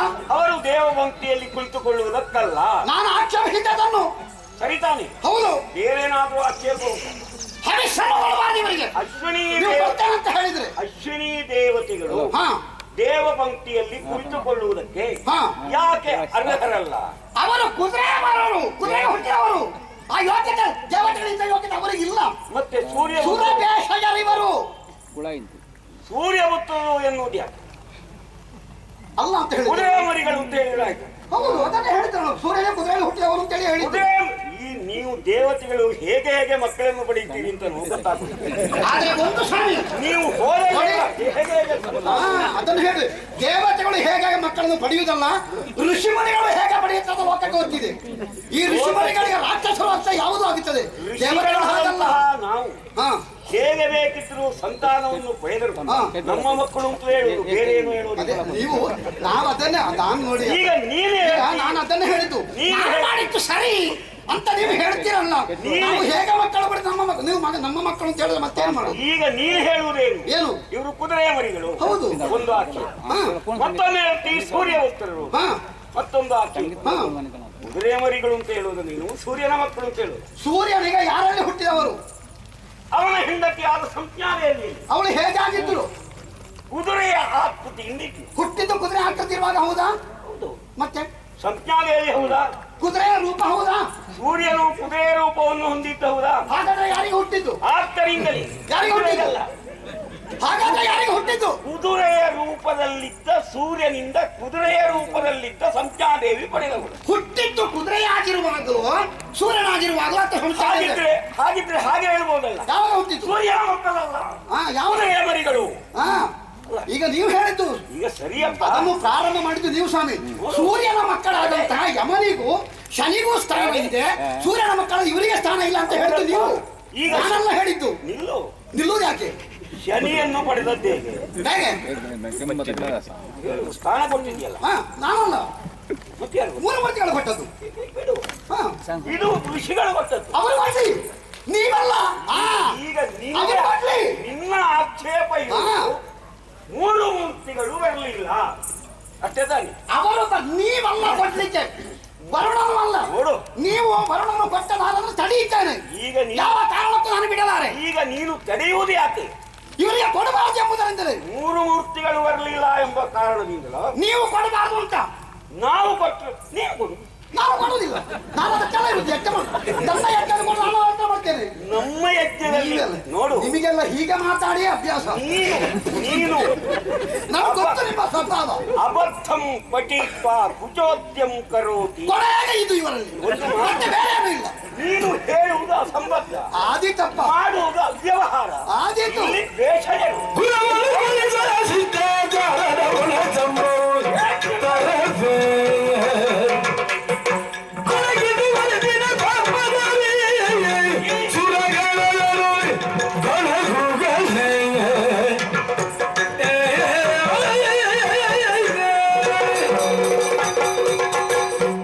ಹುಟ್ಟಿನಲ್ಲಿ ಹೊಲೆಯನಾದಂತಹ ಅಧಿಕಾರಿಯಾದರು ಬ್ರಾಹ್ಮಣನ ಮನೆಯೊಳಗೆ ಧರಿಸಿಕೊಳ್ತಾನೆ. ಅವನನ್ನು ಗೌರವ ಸ್ಥಾನದಲ್ಲಿ ಕೊಳ್ಳಿರಿಸ್ತಾನೆ. ಇವರ ಹುಟ್ಟು ಹೇಗೆ ಎನ್ನುವುದು ಮುಖ್ಯವಲ್ಲ, ಅವರ ಸ್ಥಾನ ಯಾವುದು, ಅವರ ಯೋಗ್ಯತೆ ಏನು, ಇದನ್ನು ನಾವು ಅರ್ಥ ಮಾಡಿಕೊಳ್ಳಬೇಕು. ಈ ದಂಬೋಕ್ತಿಗಳಿಂದ ನಾವು ಹೆದರಿ ಸುಮ್ಮನಿರ್ತೇವೆ ಎಂದು ಭಾವಿಸಿದೆಯಾ? ನಿನ್ನ ದೊಡ್ಡಸ್ತಿಕೆ ಇದು ಯುಕ್ತವಾದ್ದಲ್ಲ, ಎಚ್ಚರಿಕೆ. ಈ ರೀತಿ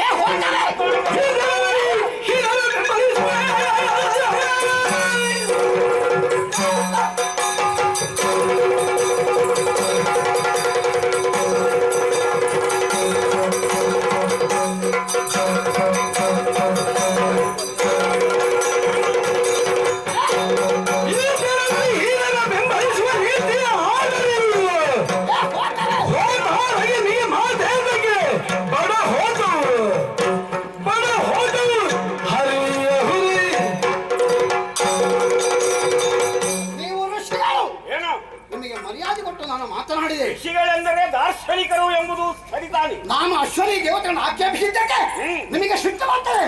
ಇದು ದಂಭ. ಅದು ನನಗೆ ಯಾಕೆ ಗೊತ್ತಾಗಿದೆ. ಅಹಂಕಾರಿಯಾಗಿ ಯಜ್ಞವನ್ನು ಹಾಳು ಮಾಡಬೇಡ. ನಿಮ್ಮ ಅಪ್ಪ ಮಾಡುವ ಕಾರ್ಯಕ್ರಮದಲ್ಲಿ ದೇವೇಂದ್ರ ಆಕ್ಷೇಪಿಸ್ತಾನೆ. ಕಾರ್ಯಕ್ರಮ ಹಣ ನೀವೆಲ್ಲ ಮುಂದೆ ಬಂದಿದ್ದೀರಿ. ಯಾವುದು ಆಗಬಾರ್ದು ಆಗುತ್ತಾ ಇದೆಯೋ ಅದನ್ನು ನೋಡಿ ಕೇಳಿ ಸಹಿಸಿಕೊಳ್ಳುವ ಶಕ್ತಿ ನನಗಿಲ್ಲ. ನಾನು ಸುಮ್ಮನೆ ಇರುವನಲ್ಲ. ನೀವೆಲ್ಲ ಗಟ್ಟ ಬಿಟ್ಟರು ಹೋತಗಳು ನೋಡಿ. ಈ ದೇವತೆಗಳು ಇವ್ರು ಯಾರು ಗೊತ್ತಾ? ಅಶ್ವನಿ ದೇವತೆಗಳು. ಏನು ಹುಲಿಗೆ ಓ ನೋಡು ನೋಡು, ಕುರಿಗೆ ಯಾವಾಗಲೂ ಬರ ಹೇಳಿದ್ರೆ ಅದು ಹುಲಿ ಆಗುದಿಲ್ಲ. ನೆನಪಿಟ್ಟುಕೋ, ಈ ಹೋತಗಳಿವು ಹಾಗೆ ಅವು ಹುಲಿ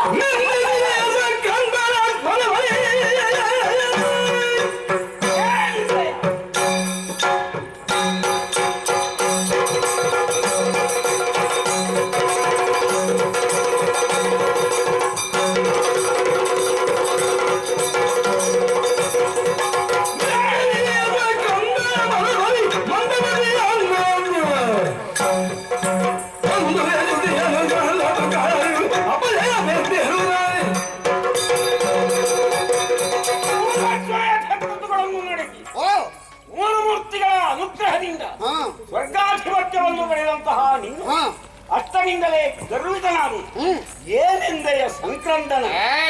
ನೀನು ವಿಚಾರಹೀನನಾಗಿ ಇವರನ್ನು ತಿರಸ್ಕರಿಸುತ್ತಾ ದುರಹಂಕಾರಿಯಾದೆ. ಈ ದುರಹಂಕಾರಕ್ಕೆ ಏನು ತಕ್ಕ ಫಲವನ್ನು ನೀನು ಅನುಭವಿಸಲೇಬೇಕು.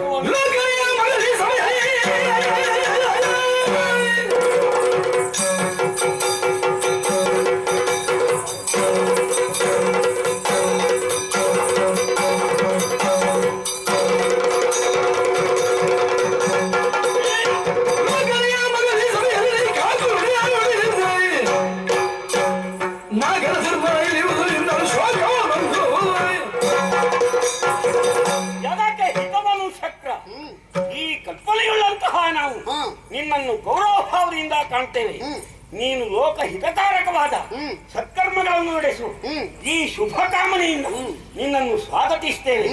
ನೀನು ನಿನ್ನ ಸ್ಥಿತಿಯೇನು ಎಂಬುದನ್ನು ಮರೆತು ಕೇವಲ ದಂಭದಿಂದ ಈ ದೇಶದನ್ನು ತಿರಸ್ಕರಿಸಿ. ಆದ್ದರಿಂದಲೇ ನೆನಪಿಟ್ಟುಕೋ, ಏನು ಅವರ ಮುಖಭಂಗ ಮಾಡಿದೆ, ಅವರನ್ನು ಅವಮಾನಿಸಿದೆ. ನಿನಗೂ ಮುಂದೆ ಇಂತಹ ಯಜ್ಞದಲ್ಲಿ ಅಪಮಾನವಾದ ಇದು ಶಾಪವಾಯಿತು. ನೋಡಿ ಬರ್ತಾನೆ ನಿಮ್ಮ ಶಾಪ ಎಷ್ಟು ಬರ ಬರ್ತಾ ಅಂತ. ನನಗಿಂತದ್ದು ಹಣ ಇದೆ.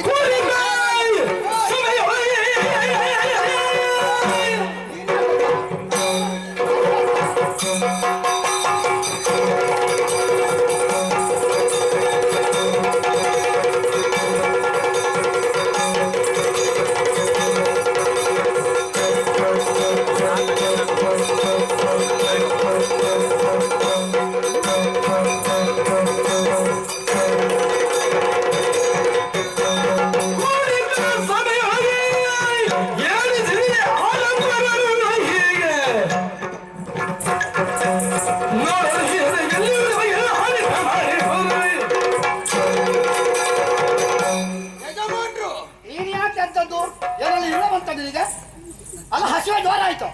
ನನಗೆ ಹಸಿವೆ ಇಲ್ಲ, ನಿನಗೆ ಅಜೀರ್ಣ ಆಗುವಷ್ಟು ಸಿಕ್ಕಿತ್ತಲ್ಲ. ನನಗೆ ಹೌದಪ್ಪ, ನಿನಗೆ ಸಿಗಲಿಲ್ಲ ಅಂತ ಏನು ಸಿಟ್ಟ? ನಮಗೆ ಸಿಗಲಿಲ್ಲ ಎನ್ನುವಂತಹ ಬೇಸರವೂ ಇಲ್ಲ, ಸಿಟ್ಟೂ ಇಲ್ಲ. ಇನ್ನೊಬ್ಬರಿಗೆ ಕೊಟ್ಟೆ ಬೇಸರ ಆಗ್ತದೆ ನಿನಗೆ. ತುಂಬಿದಂತಹ ಸಭೆಯಲ್ಲಿ ಯಾರು ಆಕ್ಷೇಪಿಸುವುದಕ್ಕೆ ಮುಂದಾಗಲಿಲ್ಲ.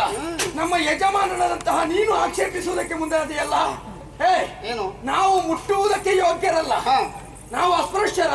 ನಿಮ್ಮನ್ನು ಒಳಗೆ ನಿನ್ನನ್ನು ಒಳಗೆ ತಕೊಂಡದ್ದು ಯಾರು ಗೊತ್ತಿಲ್ಲ. ಯಾರು ಗೊತ್ತಿದೆಯೋ? ನಿನಗೆ ಇಲ್ಲಿ ತಿರಸ್ಕಾರ ಬಹಿಷ್ಕಾರ ಇತ್ತು. ಹೌದು, ನಿನಗೆ ಯೋಗ ಸಿಕ್ಕಿದೆ. ಕಳ್ಕೊಳ್ಬೇಡ ಇನ್ನು. ಇಲ್ಲಿ ಬಹಿಷ್ಕಾರ ಇರಬಹುದು, ಆದ್ರೆ ಜಾತಿ ಮುಟ್ಟುವುದಕ್ಕೆ ಬಂದಾಗ ನೀನು ಬೇಡ ಎನ್ನುವ ಹಾಗೆ ಹೇಳಿಲ್ಲ. ಗೊತ್ತಾಯ್ತಾ? ನಿನಗೆ ಸೊಂಟವು ನೋವು ಆರಂಭ ಆದ್ರೆ ನಾನು ಬೇಕು, ಗಂಟು ನೋವು ಆರಂಭ ಆದ್ರೆ ನಾನು ಬೇಕು. ನಿನ್ನ ಕೆಲಸ ಏನು? ನಿನ್ನ ಕೆಲಸ ಏನು? ಏನು? ಇನ್ನೊಬ್ಬನ ಗಂಟು ಉಜ್ಜುವುದು, ಅದನ್ನು ಮಾಡಲೇಬೇಕು. ನೀನು ವೈದ್ಯರನ್ನು ತಾತ್ಸಾರ ಭಾವ ಅಂತ ಕಾಣ್ತಾ ಇದೆಯಲ್ಲ. ನಾಳಿದ್ದು ಏನಾದ್ರೂ ನಿನ್ನ ಜೀವನಕ್ಕೆ ತೊಂದರೆ ಬಂದ್ರೆ ವೈದ್ಯರೇ ಬೇಕಾದದ್ದು ನೆನಪಿಟ್ಟುಕೋ. ನಮ್ಮನ್ನು ಸಭೆಯ ಮುಂದೆ ಅಪಮಾನಗೊಳಿಸಿದೆಯಲ್ಲ. ನಿನಗೆ ಬಹಳ ಅಪಮಾನ ಆಗಿದೆ. ಮತ್ತೆ ಅಪಮಾನ ಆಗದೆ ಕಾಣಿಸಿಕೊಳ್ಬೇಕಿದ್ರೆ ಎರಡು ರೀತಿಯಲ್ಲಿ ಕಾಣಿಸಿಕೊಳ್ತಾರೆ. ಏನು? ಒಂದು ಒಳ್ಳೆಯ ಕೆಲಸ ಮಾಡಿ, ಒಂದು ಹೀಗೆ ಬೇಡದ್ದು ಮಾಡಿ. ಅಲ್ಲ ನಮ್ಮ ಹಾಗಲ್ಲ. ಮತ್ತೊಂದು ಹೇಗೆ ಗೊತ್ತಿದೆಯೋ? ಸಭೆಯ ಮುಂದೆ ಜಗಳ ಮಾಡಿ ಆದ್ರೂ ಕಾಣಿಸಿಕೊಳ್ಳುವಂತಹ ಚಟ ನಿನಗೆ. ದೇವೇಂದ್ರ ಯಾರು ಅಂತ ಹೇಳಿದ್ರು ನಾನು ಕಾಣಿಸ್ಕೊಳ್ಳೋದು. ದೇವೇಂದ್ರ ಏನು ಎನ್ನುವುದು ಎಲ್ಲರಿಗೂ ಗೊತ್ತಿದೆ. ಮತ್ತೆ ಕಾಣಿಸ್ಕೊಳ್ಳುವುದಕ್ಕೆ ಏನಿದೆ? ಆದ್ರೆ ಇಂತಹ ಬೇಡದ ಕೆಲಸ ಮಾಡ್ತಾನೆ ಅಂತ ಈಗ ಎಲ್ಲರಿಗೂ ಗೊತ್ತಾಯ್ತು. ಹಾಗಾದ್ರೆ ಈ ದೇವೇಂದ್ರ ಎದುರು ನೀನು ಎದ್ರೆ ನನ್ನ ಎದುರು ನೀನು ಕಾಣ್ಲಿಕ್ಕುಂಟು. ನಾವು ಕಾಣಿಸಿಕೊಳ್ಳುವಂತಹ ಸ್ಥಳದಲ್ಲಿ ಕಾಣಿಸಿಕೊಳ್ತೇವೆ. ಅದಕ್ಕೆ ನಿನ್ನ ಅಪ್ಪಣೆಯೂ ಬೇಡ, ನೀನು ಅವಕಾಶ ಕೊಡುವುದು ಬೇಡ. ಹೀಗಾಗಿ ಸಾಧ್ಯ ಇಲ್ಲ. ಹೀಗಾಗಿ ಈಗಲ್ಲ ಮುಂದೊಂದು ದಿವಸ ಆಗ್ತೇನೆ ಅಂತ ವಿಶ್ವಾಸ ಇದೆ. ನೀನು ಎದ್ದ ಜಾಗದಲ್ಲಿ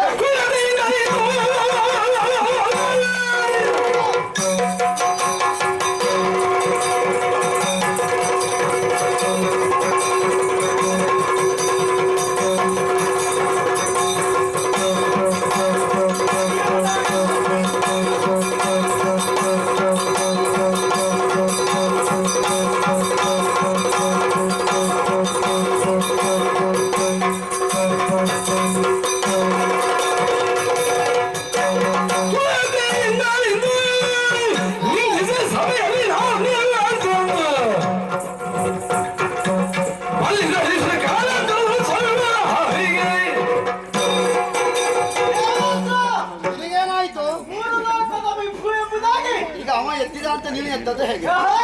ನಾವು ಜಗಳಾಗಿ ಬಂದಿದ್ದೇವೆ. ನಿನಗೊಂದು ಅಹಂಕಾರ ಉಂಟು. ಹಾಗಾಗಿ ನಿನ್ನ ನಾಲಿಗೆಯ ಚಮನದಲ್ಲಿ ಕಲಿದಕ್ಕಾಗಿ ನಮ್ಮನ್ನು ನಿಂದಿಸಿದೆಯಾ? ಮತ್ತೇನು? ಇಲ್ಲಿಗೆ ನಾವು ಸುಮ್ಮನಿರುವುದಿಲ್ಲ. ಮಾಡ್ತೀರಿ ನೀವು? ನಿನ್ನ ಜೊತೆ ಹವಿಸ್ಸನ್ನು ಪಡೆಯುವ ತನಕ ಅಶ್ವಿನಿ ದೇವತೆಗಳು ಬಿಡುವುದಿಲ್ಲ.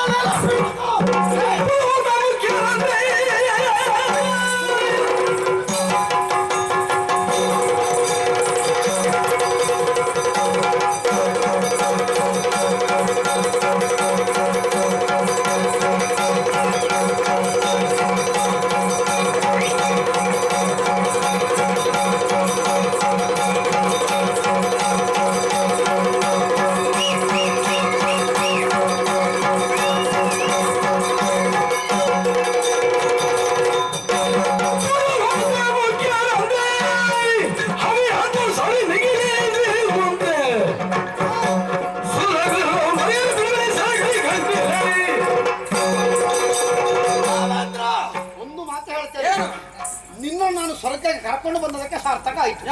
ಇಷ್ಟು ಹರಿದಿಲ್ಲ. ಹೌದು, ಒಳ್ಳೆಯದಾಗಿದೆ. ನಾನು ಮಾತ್ರ ಹಾರುವುದಲ್ಲ, ನನಗಿಂತ ಮೊದಲು ನೀನು ಹಾರಲಿಲ್ವಾ? ಈಗ ನಾನು ಹಾರೋದಿಲ್ಲ ನಿನ್ನ ಹಾಗೆ.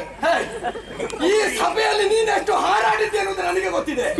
ನಾನು ಹಾರಿದ್ದೇನೆ ಅಂತ ನೀನು ಹಾರಿದ್ದೆ ಅಲ್ಲಿವರೆಗೂ ಮುಟ್ಲಿಕ್ಕಿಲ್ಲ. ಅದು ಎಲ್ಲಿವರೆಗೂ ಮುಟ್ಟಿಯೇನೆನ್ನುವಂತಹ ವಿಶ್ವಾಸವನ್ನು ಹೊಂದಿದ್ದೇನೆ. ಅಲ್ಲ, ನಿನಗೆ ಈಗ ತಿನ್ಲಿಕ್ಕೆ ಕೊಡುದಿಲ್ಲ ಅಂತ ಏನು ಬೇಕು ನನ್ನಲ್ಲಿ? ನೀನು ಕೊಡಬೇಕಾದಂತಹ ಅಗತ್ಯವಿಲ್ಲ ಎನ್ನುವುದನ್ನು ಲೋಕ ತಿಳಿಯಬೇಕು.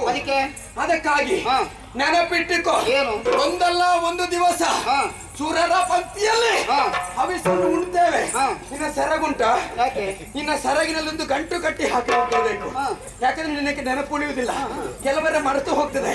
ಸಣ್ಣ ಸಣ್ಣ ವಿಷಯ ಎಲ್ಲ ನೆನಪೇ ಉಳಿಯುವುದಿಲ್ಲ. ಹಾಗಾಗಿ ಸೆರಗಿನಲ್ಲಿ ಗಂಟು ಕಟ್ಟಬೇಕು. ಸೆರಗಿನಲ್ಲಿ ಈ ಗಂಟೆ ಕಟ್ತಾನೆ ಯಾಕೆ ಗೊತ್ತುಂಟು? ಯಾಕೆ? ನಿನಗೆ ಮರ್ತು ಹೋಗಿ ತಿಂದಾಗ ಮರ್ತು ಹೋದಿದ್ರಿ ನೀನು. ನನಗಿಂತ ಹೆಚ್ಚು ಮರವೇ ನಿನಗೆ. ನನಗೆ ಮರೆಯಿದ್ರೆ ನಾನು ಇಲ್ಲಿಗೆ ಬರ್ತೇನ? ಇಷ್ಟು ಹೇಳಿದೆಯಲ್ಲ, ಇಷ್ಟು ಮಾತಾಡಿದ್ದು ಒಳ್ಳೇದಾಗಿದೆ. ನೀನು ಇಷ್ಟು ದಿವಸ ಈ ರಂಗದಲ್ಲಿ ದುಡಿದಕ್ಕೆ ಸಾರ್ಥಕ ಆಯ್ತು. ನೆನಪಿಟ್ಟುಕೈದು. ಇದು ಏನು ಏನೋ ಗಂಟು ಗಂಟು